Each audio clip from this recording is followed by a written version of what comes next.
Hello friends, this is Paritosh और आप देख रहे हैं आई स्पीक अबाउट मनी। आज इस वीडियो में हम बात करने वाले हैं ओला वर्सेस मेरी खुद की कार। अगर मुझे ऑफिस में ट्रैवल करना है तो मुझे ओला के साथ जाना चाहिए या मेरी खुद की कार के साथ ट्रैवल करता हूं तो वहां पे अपना ज़्यादा पैसा सेव करूंगा।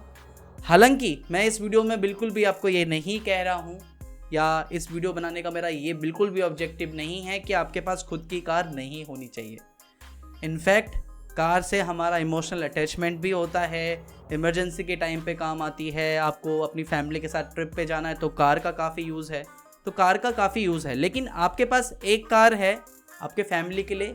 लेकिन उसके अलावा अगर आप कार सिर्फ इसलिए ख़रीद रहे हो कि मुझे ऑफिस जाना है या मान लीजिए मेरी डॉटर या मैं सन के लिए अपनी कार इसलिए ख़रीद रहा हूँ, उसे कॉलेज जाना है, उसे ऑफिस जाना है, तो उसके लिए मैंने जस्ट एक मैथमेटिकल कैलकुलेशन आप लोगों के लिए तैयार करा, ये समझने के लिए कि मैं कहाँ अपना पैसा ज़्यादा सेव करूँगा। तो अब एक्सेल पे चलते हैं और जो भी मेरे एजम्पशंस है उस एजम्पशंस के बेसिस पर मैंने यहाँ पे कैलकुलेशन किया है। आप हालांकि इस एक्सेल को अपने हिसाब से कस्टमाइज़ कर सकते हो। तो अब यहाँ पे हम अपनी एक्सेल सीट पे आए हैं और यहाँ पे सबसे पहले हमने अपनी कार की कॉस्ट को 3 पार्ट्स में डिवाइड किया है। पेट्रोल कॉस्ट हो गया, कैपिटल एक्सपेंडिचर हो गया, उसके अलावा अदर ऑपरेशनल एक्सपेंसेस हो गए। देन फिर ओला से कंपैरिजन करेंगे। तो सबसे पहले कार माइलेज की बात करें ऑन सिटी रोड्स, तो ये मैंने लिया है, आप अपने हिसाब से इसे चेंज कर सकते हो। मैं यहाँ पे एज्यूम कर रहा हूँ कि मेरा 11 किलोमीटर पर लीटर का एक एवरेज मान के चल रहा हूँ। 5 साल के लिए कैलकुलेशंस ले रहा हूँ मैं, नॉर्मली 5-6 साल के लिए जो भी है। और मैं मान के चल रहा हूँ कि अप्रोक्सीमेट पेट्रोल प्राइसेस है 25 अप्रैल। आज 25 अप्रैल की मैं अगर बात कर रहा हूँ, मैं दिल्ली की बात कर रहा हूँ, तो तकरीबन 105-104 रुपये के करीब का पेट्रोल चल रहा है। और मैं ये मान के चल रहा हूँ, अभी मेरा एजम्पशन है, हालांकि आप इस एक्सेल पे अपने हिसाब से कस्टमाइज़ कर पाओगे। मैं ये एजम्पशन कर रहा हूँ कि मेरे को 30 किलोमीटर गाड़ी चलानी है डेली, मतलब आना जाना 30 किलोमीटर का मेरा रास्ता है। तो उस हिसाब से जो total daily cost of travel आती है वो तकरीबन 287 रुपीज़ के आसपास की आती है। और यहाँ मैं मान रहा हूँ कि मैं 22 दिन यानी 30 दिन में से 22 दिन मैं ऑफिस में या मैं 30 किलोमीटर का डेली आना जाना करूँगा अगले 22 दिन, सैटरडे संडे हम हटा रहे हैं यहाँ से। तो जो टोटल मंथली कॉस्ट होगा पेट्रोल का वो 6,324 रुपये के करीब का होगा।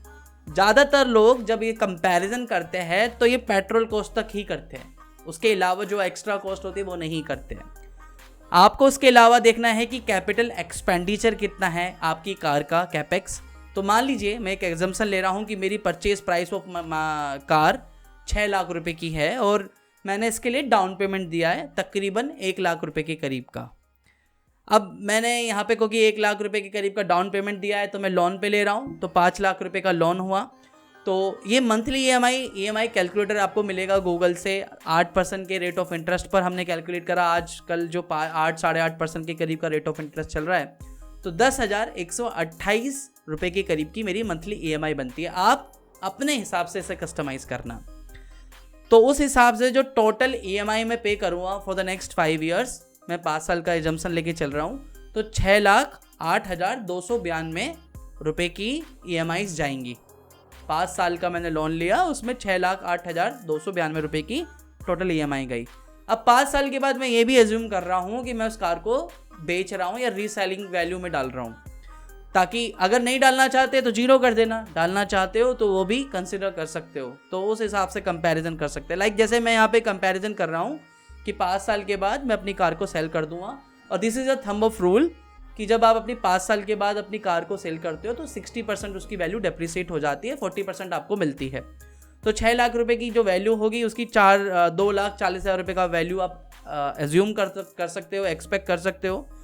तो your cost of the car after 5 years EMI plus down payment minus resale value वो बैठती है 4,68,292।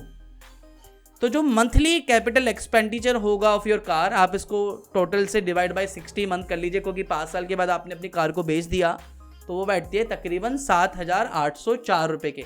ये मैंने अपने हिसाब से एजम्पशंस किए हैं, ठीक है। आप अपने हिसाब से एक्सेल्स पे कंपैरिजन कर सकते हो, आपको काफ़ी हद तक रिजल्ट्स मिल जाएंगे। मैं अभी आपको दिखाऊंगा ओला में कि किस तरीके से कंपैरिजन किया है। अब उसके अलावा जो हमारे अदर ऑपरेशनल एक्सपेंडिचर होते हैं वो भी देखने हैं, लाइक जैसे भी कार का इंश्योरेंस भी है सालाना। तो एक एवरेज लिया है मैंने कि लास्ट अगले 5 सालों तक एक एवरेज लेके चल रहा है कि 11,000 के करीब का एक एवरेज इंश्योरेंस है। कम ज़्यादा हो सकता है लेकिन एक एवरेज लिया है 11,000 रुपये के करीब का, और हर महीने हर साल का। उसी के साथ में सर्विसिंग कॉस्ट भी ली है कि average annual cost of 5 years, ये कम ज़्यादा हो सकती है लेकिन साल का मान के चल रहे हैं कि साल का एक सर्विसिंग कॉस्ट होगी तकरीबन 10,000 रुपये की। तो पूरा मिला के 21,000, उसको डिवाइड बाय आप करते हो तो 1,750 रुपये के करीब का आता है। तो जो total monthly cost of your car आएगी, जिसमें पेट्रोल आ गया, कैपेक्स आ गया, प्लस अदर एक्सपेंसेस आ गए, वो तकरीबन होगा 15,869 रुपये, 15,879 रुपीज़ के करीब का। ये आपकी कैलकुलेशन शीट्स हो गई, ठीक है। अभी now what I will do, I will compare with the Ola and Uber. मैंने यहाँ पे बहुत कंजर्वेटिव रेट्स लिए हैं पर किलोमीटर के। हालांकि 12 के करीब का आपका ओला और उबर का पर किलोमीटर का खर्चा आता है, लेकिन वो तो कम बोलते हैं, लेकिन फिर भी क्योंकि पीक आवर्स में ज़्यादा होता है तो फिर भी मैंने सेफ्टी जोन के लिए 15 मान के कंसिडर कर रहा हूँ। 15 कि 15 रुपीज़ पर किलोमीटर का एक एवरेज आता है। आप वही 22 दिन के लिए कंपैरिजन करेंगे तो यहाँ पे अगर आप 10 किलोमीटर चलाते हो गाड़ी आपका डेली जो है 10 किलोमीटर के आसपास का रहता है ट्रैवल, तो अपनी कार का जो खर्चा होगा वो तकरीबन 11,663 होगा। लेकिन ओला और उबर से 3,300 रुपये के करीब का खर्चा होगा। कम ज़्यादा हो सकता है लेकिन फिर भी बहुत डिफरेंस है देखोगे तो।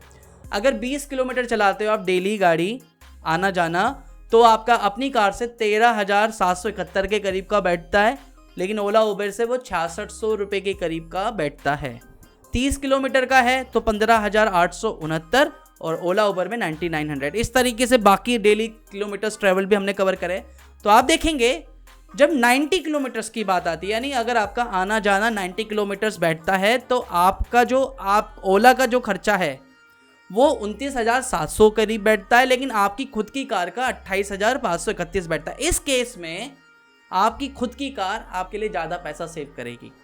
तो यानी जैसे मेरे वाले एग्जाम्पल में, मेरे वाले केस में अगर मेरा 90 किलोमीटर से आना जाना ज़्यादा है तो आपको कार खरीदनी चाहिए, वहाँ पे आप ज़्यादा पैसा सेव करोगे।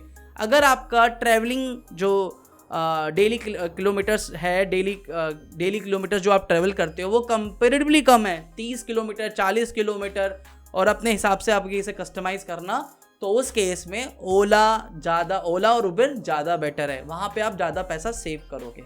ये वीडियो बनाने का मेरा बिल्कुल भी ऑब्जेक्टिव नहीं है कि आपको कार नहीं खरीदनी चाहिए, लेकिन अक्सर मैं देखता हूँ कि लोग कई बार उनके घर में एक कार होती है, लेकिन सिर्फ एक कार इसलिए खरीदते हैं कि उनके बेटे को ग्रेजुएशन में पढ़ने जाना है या उनकी डॉटर को जाना है, या वो एक एक्स्ट्रा कार खरीदते हैं ताकि अपने ऑफिस के लिए जा सके।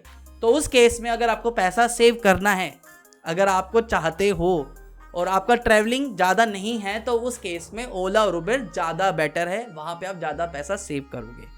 हालांकि घर में एक कार होनी चाहिए, काफ़ी चीज़ों के लिए हमें वहाँ पे ज़रूरत पड़ सकती है, इमरजेंसी के टाइम पे ज़रूरत पड़ सकती है, फैमिली ट्रिप पे जाने के लिए तब ज़्यादा ज़रूरत पड़ सकती है। लेकिन हाँ, अगर आपके घर में एक कार है और आपको लगती नहीं है कि दूसरी कार की ज़रूरत है, तो सिर्फ इसलिए मत खरीदिए कि मुझे ऑफिस जाना है, या मेरे जिसको भी मैं कार देने वाला हूँ उसको कॉलेज जाना है या उसको ऑफिस जाना है। तो आई थिंक मेरी वीडियो का ऑब्जेक्टिव आप लोगों को काफ़ी हद तक समझ में आ गया होगा। ये एक्सेल डिस्क्रिप्शन में आपको मिलेगी, आप अपने हिसाब से इसे कस्टमाइज़ कीजिए, अपनी कॉस्ट ऑफ कैलकुलेशन कस्टमाइज़ कीजिए and then decide. Financial planning के लिए ये चीज़ें भी करना बहुत ज़रूरी होती है, इसलिए वीडियो बनाई है। अगर ये वीडियो पसंद आई है, वीडियो कीजिए, लाइक का बटन है, लाइक ज़रूर कीजिए, चैनल सब्सक्राइब कीजिए। हम इसी तरीके से फिनेंशियल प्लानिंग, इन्वेस्टमेंट प्लानिंग पे वीडियोस बनाते रहते हैं। चैनल सब्सक्राइब नहीं किया तो चैनल सब्सक्राइब कर लीजिए। हम फिर मिलेंगे नई वीडियो में, तब तक धन्यवाद। वंदे मातरम, जय हिंद।